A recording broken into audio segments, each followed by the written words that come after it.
Welcome to Carolina Sculpture Studio. My name's Clint Button. I'm a granite sculptor. Welcome to video number 111 of the Virtual Stone Carving Apprenticeship.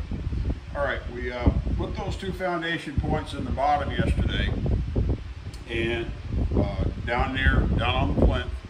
And so now we're going to work on putting together what we need to establish a point here at the top of the model so we can start pointing.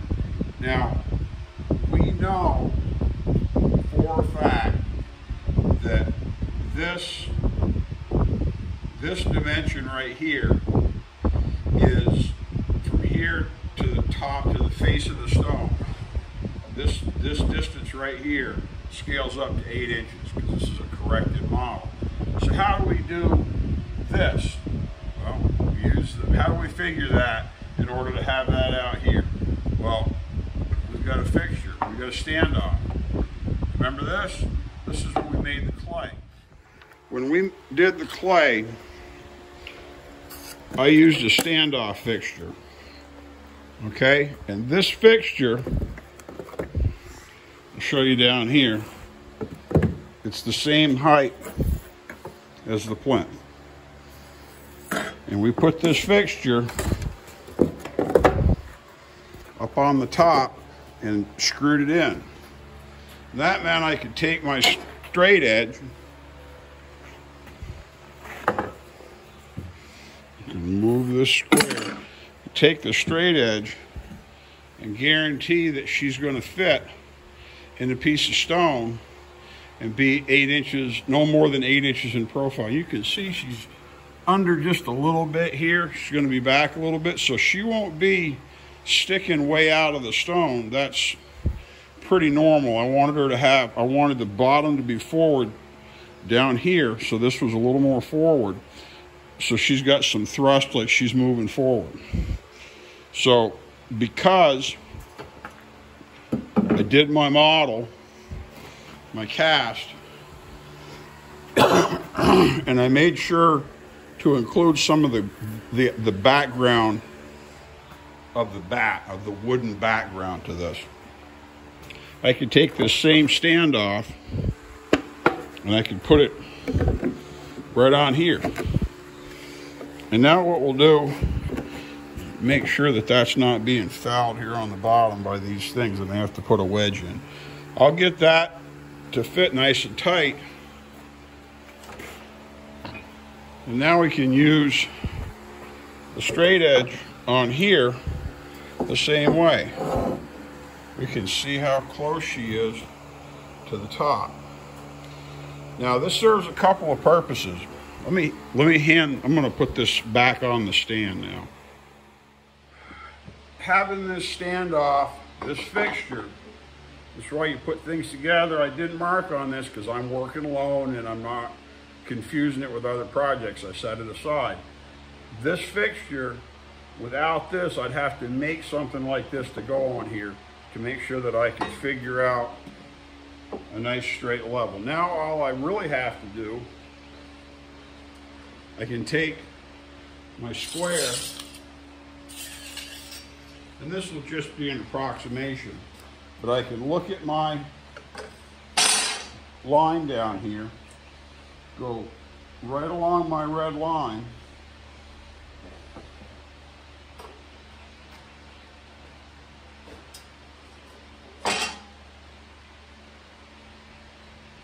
and I can line that right up, and that goes right through the center of that line.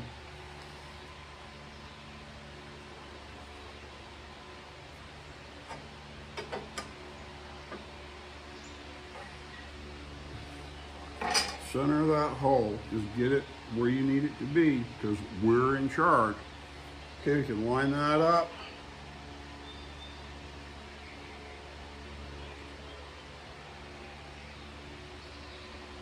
And get that just right.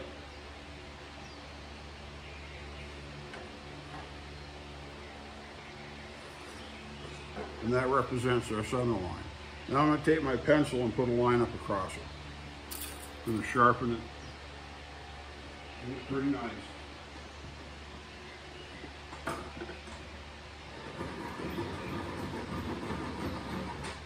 Now, this line is just a basic estimate. This just gives us some information.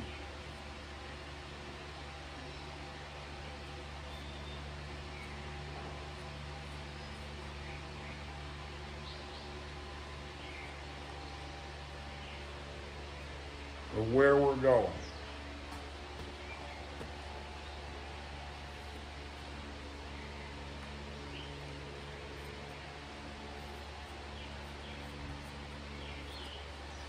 Okay, so now you got an approximate center line. I'm going to put a screw in there too, just so there's one on the center line.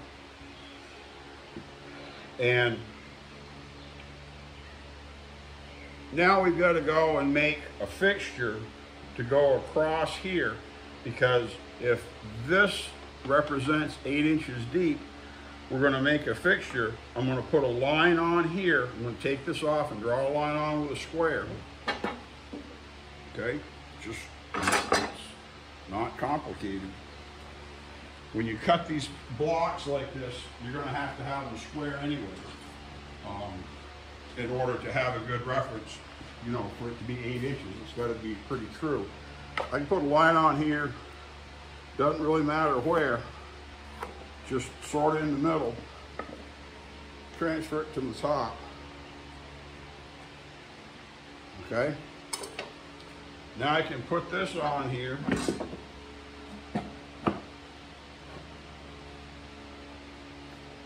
Line it up with my approximate center line on here, and then check my square at the bottom to make sure I'm where I need to be.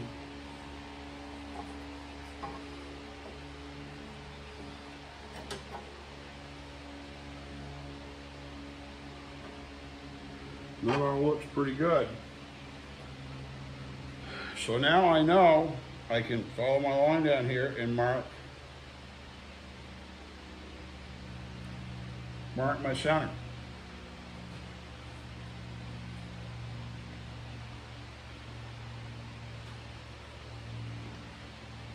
But now I could just put a screw in there and build it way up and everything, but I'm going to make a fixture that'll attach to this that's probably going to be a little more stable. And so we've got our center line on here.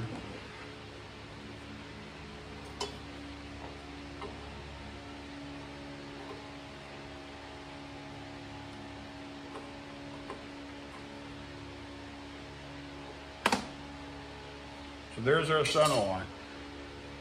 And I'll bring this up and show you. But we've got our center line on there. It's lined up pretty well. Now what we're going to do is we're going to establish a foundation point here. And like I said, I'm going to put a fixture on here so I can have a piece of something, even can just be a piece of wood that's attached with a couple screws into here and into here, probably one or two from the back that I'll drill through. Then I can have a piece of wood here, and I can put a nail in it, a screw in it, and I can run the screw up or down to exactly the height I want. This is why I tell people to use screws instead of nails. You can use nails all you want, but it's really hard to tap them into just the right height and then pull them back out to just the right height.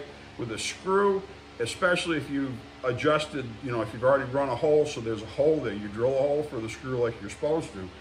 You can run it in there and you can run it up or down with your screwdriver. If you need to support it with plaster, epoxy, or whatever, knock yourself out. You don't have to.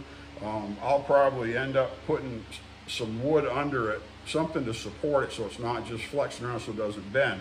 But we're going to put a screw in here that's corrected to this 8-inch height as a foundation point.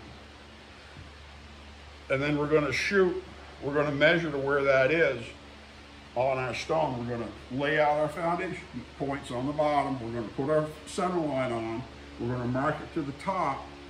And wherever the center line intersects this line, which this should be 6 feet, the top of the die, we'll put a strike across there. We'll mark the center line up, and wherever they cross, we're going to go down exactly 8 inches and at exactly 8 inches, I'm going to put a foundation point here in the stone, and that's going to be our first point that we actually, you know, have to dig and find, because those are just going to be cutting. So let me go find some stuff to put together a little fixture to go across the top of this, and I'll show you this real quick before I do, just so you can see right up close. Okay, there's our center hole. There's our agreement. There's our square. Then we run up here. We got our line. We got just a rough idea for a center line. Doesn't have to be perfect. We got some center line drawn on there. And we put a center line that's square to this. We draw on with our tri-square. Strike it, mark it, go down to the bottom. See down there where I marked it? Then after I took all this off, we marked it right on the plaster. Now, this height and this height, we need a point right there that's even with those two. So it fits. Well, I don't know if this will clear her head. Yep, looks like it just barely clears her head. So we've got to go right to where that hits, where it comes up and hits right here. Okay? So I'm going to make a little piece of something to put in there, and we'll attach it with a few screws just to hold it in place really well. All right, this isn't rocket science, y'all. Found a piece of scrap that looked like it was close. Cut another piece of scrap that looked like it's close. We're going to set those in there. I'm going to drill 2 through holes here, like 2 solid through holes. I can go on here and look. See, I can transfer that line right up over here. Then I can put a straight edge across top to top. We'll have an X right there. We'll have a perfect point to put a screw. We'll put a screw there, put a bolt, probably 1 bolt through here, 1 through there, just a 1/4 inch, whatever I've got. And then I'll put a couple of screws into here to try to stabilize it, to keep it from rocking as much. And I'll shim this. This is great. This end is like right there. This end is just a little bit off, so I'll just shim it up a little bit when I put the bolt in. Right there, I'll probably put a washer or 2 under there, and just I'll snug it up. I'll put some, like a nylock or something, just to hold it. Doesn't have to be tight, hard, but it's got to keep it so it doesn't move. Then we've got our point that's 8 inches deep on the job. You know, it's corrected on the model for our 8 inches. And so let's get that together.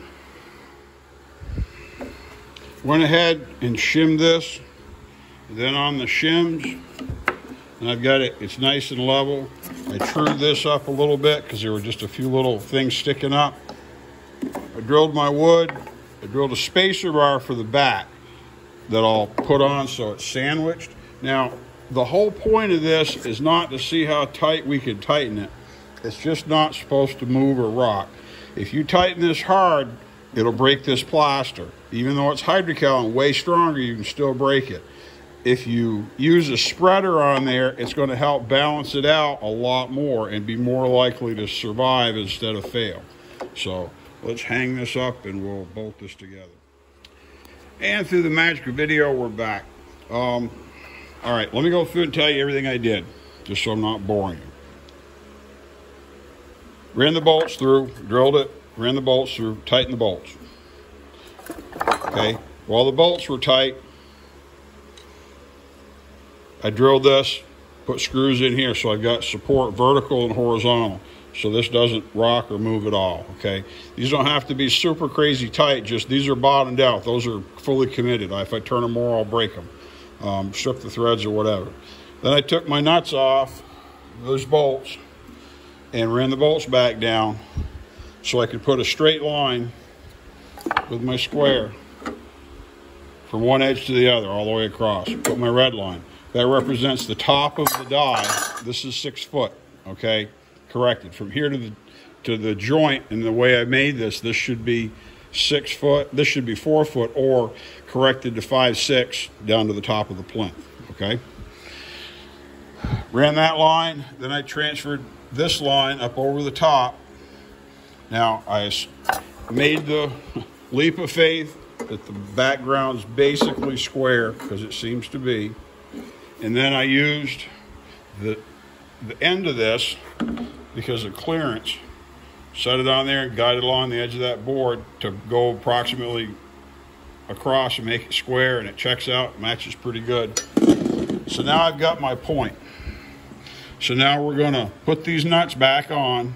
We're going to drill that and put a foundation screw in there.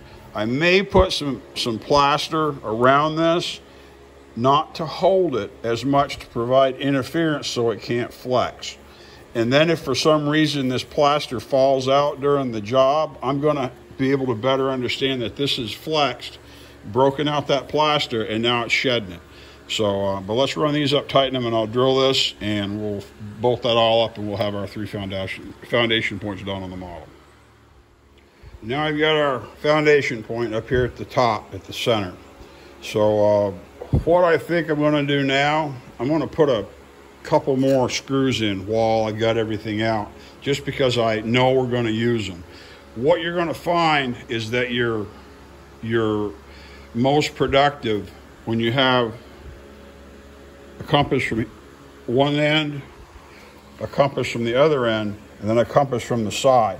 And so you have 3, and they meet in a better relationship, because they're more apt to come together. This one will swipe, and this one will swipe here, and then one from the side will swipe this way, or if it's coming from here, this way. But we're not going to cut on this side until we get everything put together up to the edge of this sleeve, and this whole side wrapped down. Basically all this down here, we will go up to her, probably the peak of her wrist. The head will just be left as a block. We'll cut down here into the shoulder area before, and all this, we'll get the wing relief back and make sure we're pretty happy with all that before we start taking anything off this side. So let's go ahead and put a couple more screws in down here while we're at it, and maybe one on her knee, while we've got all the tools out.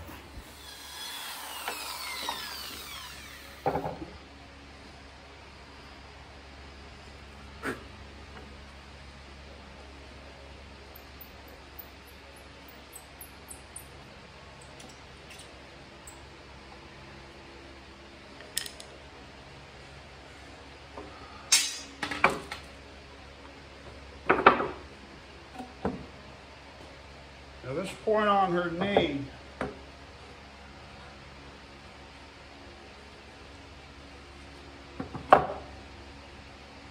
is, I'm going to set it so that it's on the surface.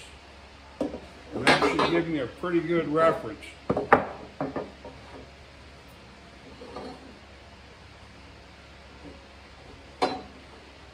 As to where I am and what I'm doing. And it's extra volume. I'll know it's high.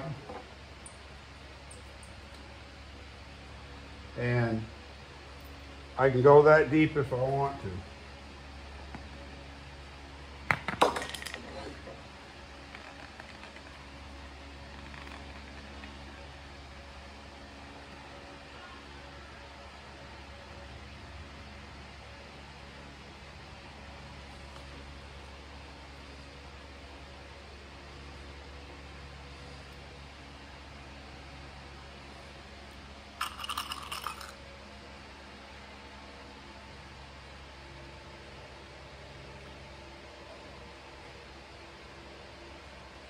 Then you lose track of where you're at.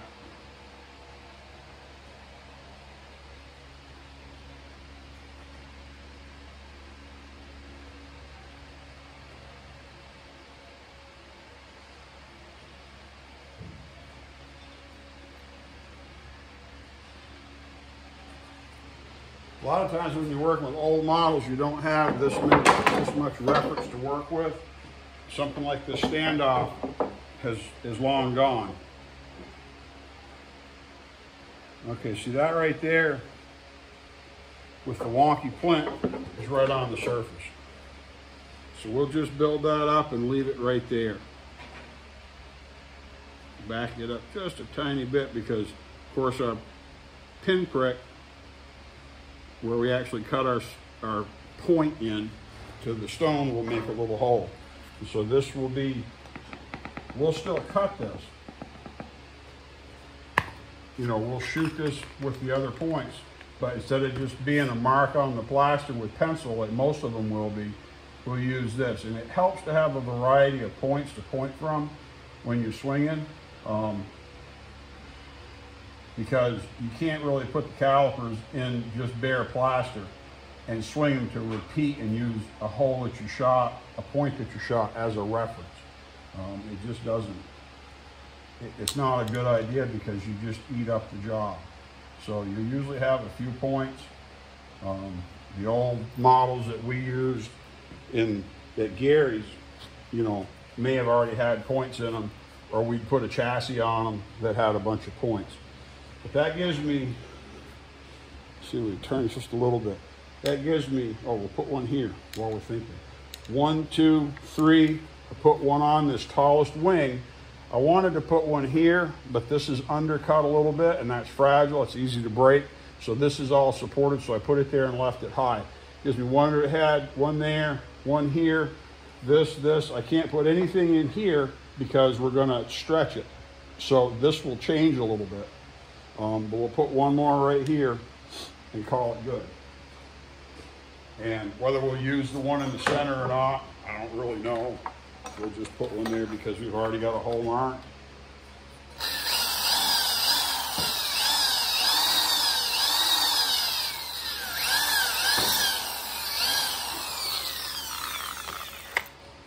And it'll give us one more solid reference. When you're using a pointing machine, and you can do it on this too, but it's a little more complicated to set up, and so I didn't want to get into it on this first one. Some people prefer, instead of having points on a line like on the plinth here, they would have one that was above the line and one that was below the line, just so that they're offset a little bit. And that helps, that can help with the points you shoot, depending on how they're located and what you're doing. But with something like this, I didn't think it was that critical, so I didn't do it.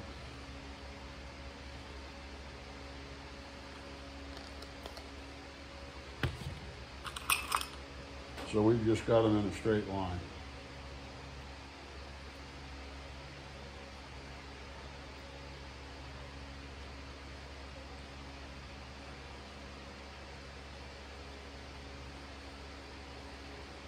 But that's it. So I got to go up and see my time. We got a conference to go to with my wife. So I don't know that I can start pointing this afternoon. I'd like to. But let me go up and see how this time looks.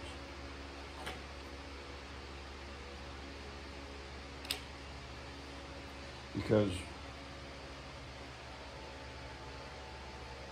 we have officially arrived at the beginning of swinging the compasses. We've got everything together. We've got all of the points put together. These are in here rock solid, and to be honest, we really ought to leave them alone and let them sit and let these other points rest and dry. So I want to see how the time looks and see what we're doing. Now I'm going to have to make sure that, I don't think I want to put plaster in those. I have to make sure that I support this model properly, because now with this spreader underneath, it's not laying on the back, so I may have to put a couple other spacers or braces underneath her in order to keep her from being stressed. I did put lumber, I put an armature inside her to keep her from breaking, because there's already some stress cracks where she dried and cured and it twisted a little bit, and that's normal. And if you do something like this in regular plaster, like the gargoyle is dental stone. The gargoyle is really hard and it's really strong stuff, so you can cast it really thin but it's still brittle. And so you have to be careful. You have to think about how you're going to service this, what you're going to do with it afterwards, if you're just going to throw it away, or if you're going to keep it, if you're going to display it, if it's going to go to events or shows or anything, and be something that, you know, is part of your portfolio that people get to see and ask questions about, because they'll want to know where it came from. They'll want to know who did it. They'll want to know when you're going to sell something like that. And when you tell them you've already sold that and everything in the show, because this is all old work, it usually stumps them a little bit, because they think you're doing stuff on spec. Or at least they think I'm doing it on spec, and I'm not. I was taught by my sculptors that doing work on spec was a sure way to get screwed out of money. Because no matter what you do or how good it is, because it's already finished, people will just be argumentative and say, you know, if it was just a little bit different, I'd give you full price, but I wanted the hands here instead of here, so I'm only going to give you 30% of what you're asking. And they walk away. And if you're broke enough, they'll take it. If you think they're going to give the customer that same kind of discount, you're nuts. They're looking to get it out of you for nothing so they can sell and make more money for themselves. So cutting work on spec is fine. If you want to cut stuff and just on speculation and put it out there and hope it sells, go for it. But that's one of the problems with a lot of these older jobs, stuff like some of the Civil War monuments that were very elaborate, carved in marble, you know, turn of the century, you know, at the 50th anniversary, you know, around 1915, when they were celebrating the 50-year anniversary before all the veterans died. And a lot of those jobs were done when people didn't have any work to do.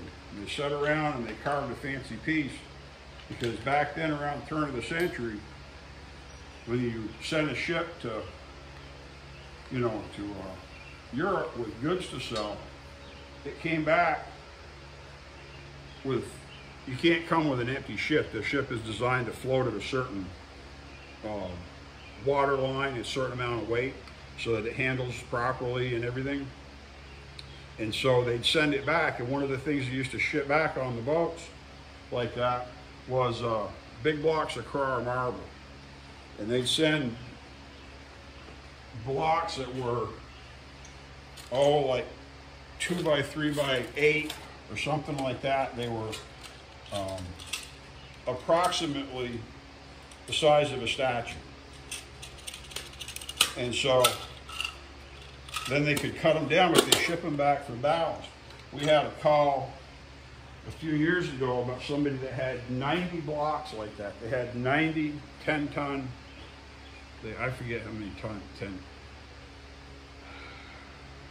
They weren't, I don't think they were quite 10 tons. They had 90 blocks of Carrara marble that was statue, you know, basically blocks to do statues with, that had been sitting on the ground not far from the coast for 100 years. And they want to know if I wanted to buy them to make statues. And the problem with getting stone like that is that it's weathered for 100 years, and you're going to lose several inches off each face before you get to secure stone, because marble deteriorates faster than granite does. And so it was sad. I mean, it was old stone. It could have been great, but it was old stone. It could have been junk. And because all those little cracks in the surface just get bigger and bigger and bigger, and they migrate into the center of the stone, and you could lose 6 inches to a foot on each dimension by the time you cleaned it up, if it didn't have a crack run all the way through. But a lot of these fancy old jobs were carved as a showpiece. They put them out front, and then because they probably would sell, and then they would sell them. And people were all excited because, you know, I did a fancier statue than Fred down the road cut, or Luigi cut, or what I did a better job. But I did it on my own time, and I did it on spec, and so it maybe didn't make that much money doing it.